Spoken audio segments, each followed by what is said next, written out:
Hi friends. Here I am introducing a simple gadget that will be very useful for macro photographers. If you don't have the budget to buy a costly macro lens, try this gadget.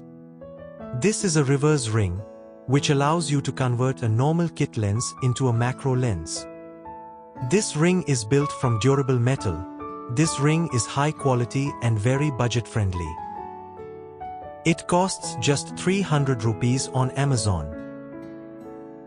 Check the link in the description to buy one.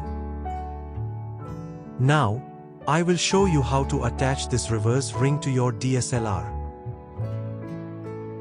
Before purchasing, check that the reverse ring size matches your specific lens filter size.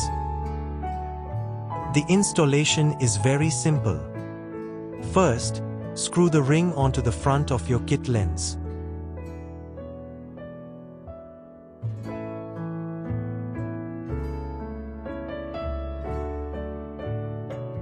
Next, mount the lens onto your camera body.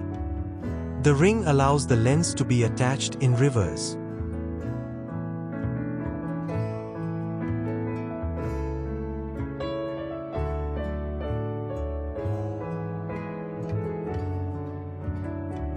Since the lens is attached in reverse, there is no connection between the body and the lens. So, all adjustments, like focusing, must be done manually. Take a look at the results. Here are some macro shots I captured with this ring.